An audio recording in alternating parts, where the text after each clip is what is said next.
Oh, no. Where is it? Where is it? It should be here. It has to be here. Please, not today. I can't. Doll? You're supposed to be out of town. No, I don't.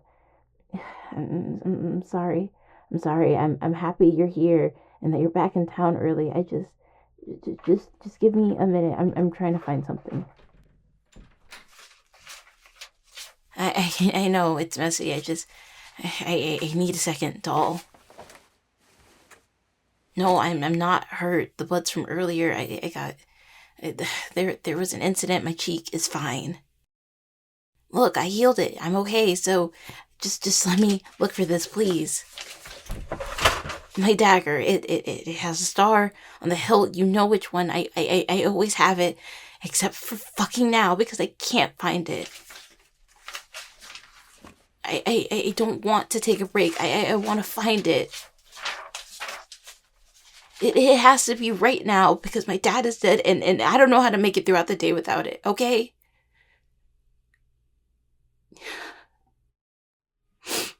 It's the anniversary of my dad dying, okay? I know you didn't know. I never told you. It felt easier to just sort of talk about him vaguely. Make it seem like maybe he was just distant or something. Not like he was gone. I was gonna be fine today. I mean, it's just one day. I'm used to managing it, but today some people at Hive were giving me shit. It got physical and I had to get away. But once I got home, I couldn't find my dagger and I just, if I can just find it, nothing else will matter and I can push all of this down for the rest of today. Why do we have to talk about it? I told you I'm fine. It's just a day. Talking won't change what happened. And it won't make today end any faster.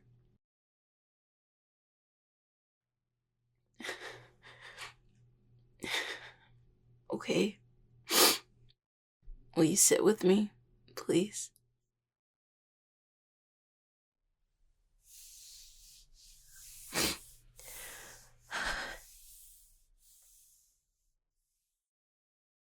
I've lived in Notarum since I was a kid, but I wasn't aware of Vivified Society until a lot later. Yeah, my parents, they'd had a lot of talks about how they wanted to raise me and Vic.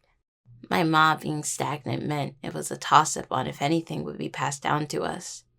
And when neither of us showed signs of being anything other than stagnant, they decided to raise us failed. There wasn't any reason to inform us about Vivified Society, and this way, it kept us separated from my dad's line of work as much as possible. And then, my dad met Isidore. They met at a work event of my dad's and hit it off that night. Nowadays, my ma always talks about how when my dad got home that night, he spent hours telling her about the pretty vampire he'd spoken with. And if you ask Izzy about their first meeting, they they always bring up how mixed in with all the flirting and teasing that night. My dad still brought up how lovely his wife was just as often. My parents were always very open and honest about how they felt. They never felt like their heart was something to be ashamed of. When Izzy and my ma finally met, they couldn't deny the chemistry. And also, they didn't really want to. When the three of them were together, it was as if they were the only people in the room. There was one problem, though. Explaining that we were gaining a third guardian was the easy part. hiding that he was a vampire was a bit more complicated. Growing up, I read a lot of stagnant fantasy books. So the first time I met Izzy, I asked him if he thought vampires were cool. God, my parents probably shit themselves inside. And in my defense, I really had no idea. Izzy wasn't anything like the vampires I read about, and I was trying my best to get to know this stranger that seemed important to my parents. Well, he very calmly told me yes, he thought vampires were very cool. And then he told me that my dad mentioned that I liked to read, and he asked me if I would show him some of my books. I never thought twice about him being human. Neither did Vic. All we saw was how much he loved our parents and how much our parents loved him. He was a part of our family. We didn't think anything of the way he never seemed to come by during the day, or the way he sometimes didn't eat dinner with us. Those were just quirks. If you had asked me then, I would have told you, oh, those are things that third parents do sometimes. I always thought things would stay that way. That my family would always be like this from now on. I mean, after a while, it was hard to even remember a time before Izzy was around. Everything just made sense. So, there was this night when I was 10. We used to go to the park a lot at night as a family. Looking back now, I know we went so late so Izzy didn't have to worry about the sun. As a kid, I just thought my parents were clever and wanted us to have the park to ourselves. After a while, there were these people that showed up, 3 of them. They asked to speak with my dad, said it was about a request or work or something. I can't really remember exactly. He told Izzy and my ma that they didn't need to get up or anything. He was gonna go talk to them alone. It was necromancy stuff. That's why he had walked off with them. So me and Vic wouldn't accidentally overhear, you know? And he wasn't worried about our safety because both of his partners had eyes on us. He had no reason to be concerned or anything. At one point, I kind of just looked up and started watching these strangers. I don't know why, but I couldn't take my eyes off of them. Something felt wrong. It felt like they were angry at my dad, even from that far away. And I didn't like that. So I started walking towards them. I wasn't thinking. I didn't have any kind of plan. It just felt like my dad needed me. And as I'm walking towards them, things got physical. They were grabbing him and pushing him around, trying to get in his face, and so I took off running towards them. I didn't care if it was dangerous. I wasn't gonna let them hurt my dad. And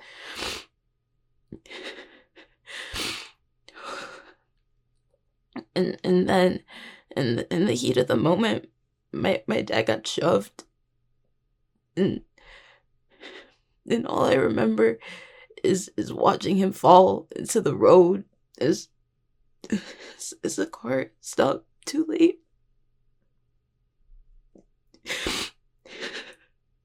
And for a moment, there was nothing. I don't remember. I can't remember a single thing after he got hit. It was like my mind just sort of blanked. I can't really explain it. And then I sort of woke up, I guess. I was on the ground, and Izzy was holding on to me. It looked like it had been torn apart from underneath somehow. and the people my dad had been talking to were trying to pull themselves free, like they were trying to get away from something that was gone now. According to Isidore, when I saw what happened to my dad, it triggered my magic to anchor, and the anchoring was so intense and violent and painful that my mind blocked it out entirely. I can remember screaming at these people to give my dad back to me as the dead came up and tried to drag them underground. I had no way of controlling this abrupt surge of magic through my body, but I didn't care. My center was determined to do something, anything to undo the nightmare I found myself in. But I couldn't fix this. In the matter of a minute, he was gone.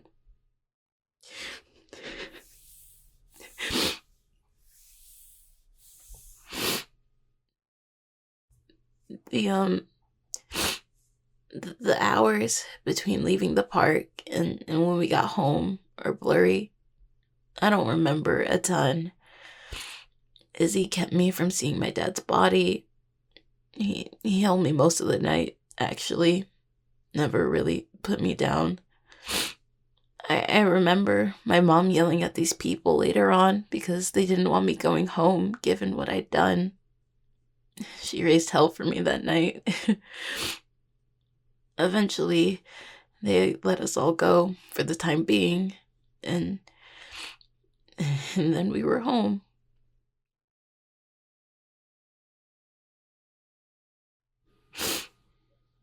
You want to know where Nova came from? A few days after the accident, I chose it as my name. It was sort of my way of coping with everything that happened. I didn't want to hear my other name anymore if I couldn't hear my dad say it again. It hurt too much. When people ask where the name comes from, I always say it was because my dad taught me about the stars when I was younger. And it's not a lie. I still love stars and shit now because of him. But the other part was because it meant new. It felt like the closest I could get to a clean slate given all the circumstances. Eventually, Izzy and my ma sat me down to explain what happened in the park, what I was now, and what that would mean going forward. It was hard to understand everything at first. I mean, understanding Isidore was a vampire, that was easy. That made sense. I'd read about vampires. But Necromancer felt detached and unfamiliar. It was hard to feel connected to this new identity, and it didn't help being barred from attending school of any kind. It was a risk for me to be around anyone, stagnant or otherwise, because there were concerns about my magic being triggered again. When I was with my family, things felt normal enough despite everything, but when I was out in public, when I was taken to face multiple times a week, or even when I tried to just meet anyone new, regardless of if they were adults or around my age, I felt it. That apprehension radiating off of everyone as soon as they recognized my field. All those strained smiles and empty praise and forced reassurance. I started to understand that being a necromancer meant people walked on eggshells around you, which sucked. My mom ended up changing our last names to hers in an effort to minimize any potential complications given who my dad was. My dad was Andreas Kasten. You look surprised. No, it's fine. Don't don't apologize. Again, you had no way of knowing, so I know his death was kind of a shock to the Vivified community, especially given his status and the recognition he received. Even now, people will talk fondly of him sometimes. He was really kind, despite the bullshit he dealt with as a necromancer. Knowing the impact he had, I wanted to be proud of being a necromancer and a Kasdan. Outside of face records and my family, and I guess you now, no one knew who my dad was. I wanted to use that to my advantage, find a way to honor his legacy that felt true to who I was now.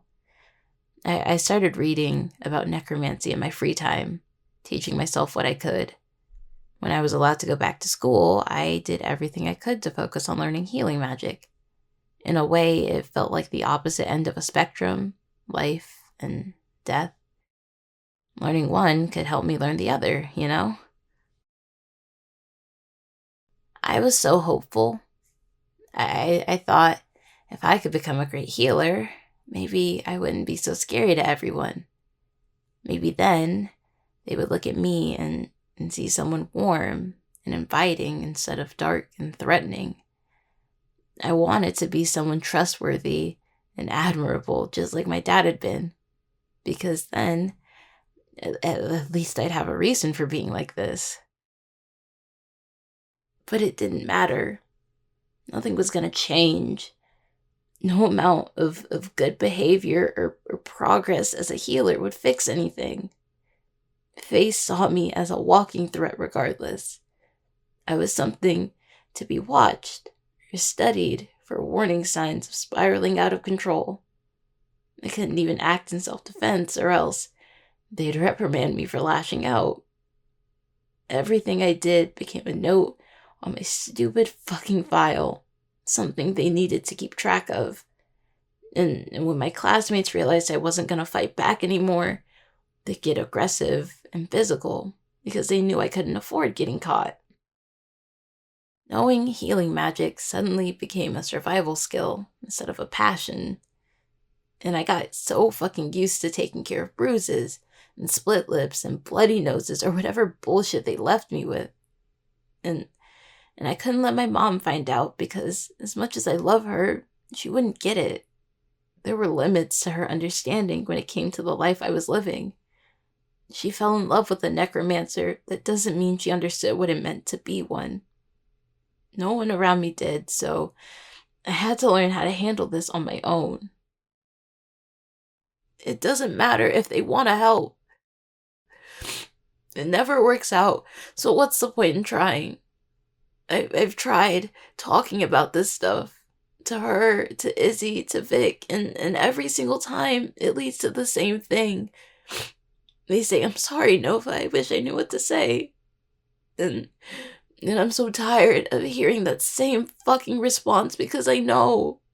I know that they don't have the answers, and I know that they're trying their best to help, but all it does is make me regret bringing it up in the first place. When my dad was still alive, he never resurrected anybody. He never felt comfortable making that kind of choice for another person. That's what those people wanted that night in the park. And everything that happened that night was because they were selfish and they couldn't accept his choice. When vivified people lose a loved one, they'll sometimes reach out to necromancers for a chance to at least talk to those that they've lost. It's common enough, but you can't do that when a necromancer dies. It's the price we pay for our necromancy. It was one of the first things I learned about my magic, and yet I spent so many fucking nights trying over and over and over to summon his center, to speak with him, to see him one more time, to do anything, just so I could have some sort of peace with all these emotions. And I'm terrified that I'm gonna feel like this forever, because I lost the one person who would understand what I'm going through. I just want my dad back, doll. I don't want to feel like this anymore.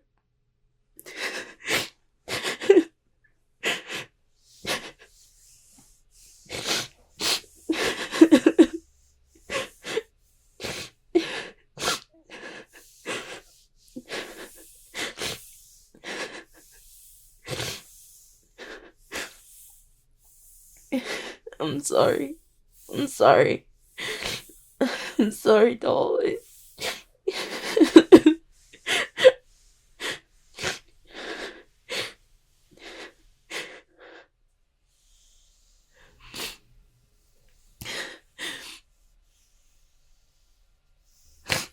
I'm sorry. Okay. I'm so sorry, though.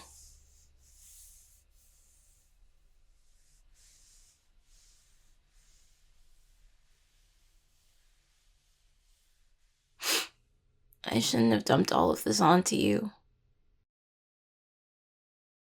Yeah, but you shouldn't be here just to listen to my problems, doll.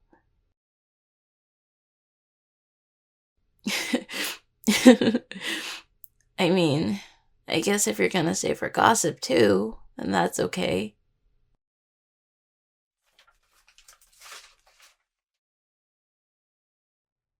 Hmm? Oh my god, you found it. I thought I'd lost it. Yeah, it was his. I always keep it in my bag. And I always keep my bag with me. Will you stay and help me clean? Thanks. I just I want to sit here a little longer though, if that's okay.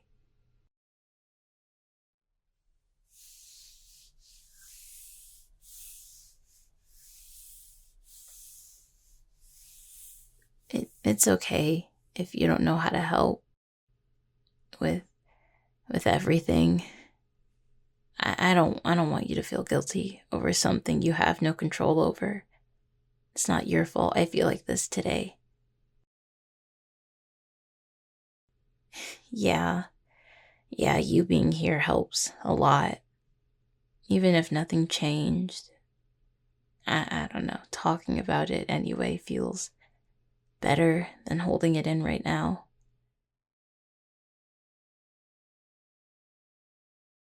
I I miss hearing him talk about any and everything. He knew a lot about so many things, and he always wanted to share his knowledge with whoever would listen. My mom says that's where I get it from. And she's probably right, honestly.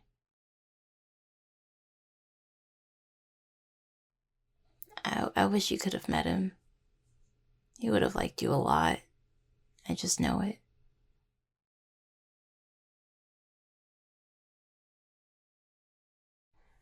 I'm sorry I ruined your surprise.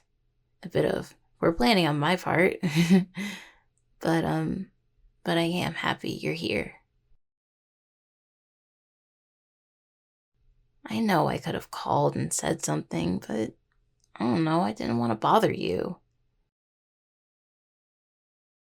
No, I feel like I could definitely bother you if I tried hard enough.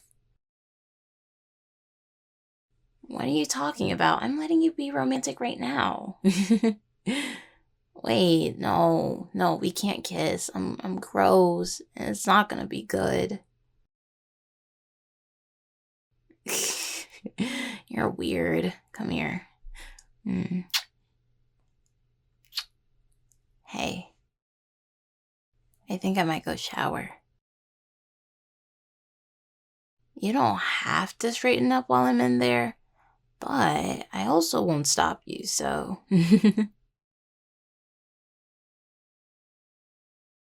um, I know you were probably looking forward to sleeping in your own bed and stuff, but could you stay tonight just so I don't have to be by myself? You're such a dork. Thank you, doll. I mean it. Okay, I'll be quick.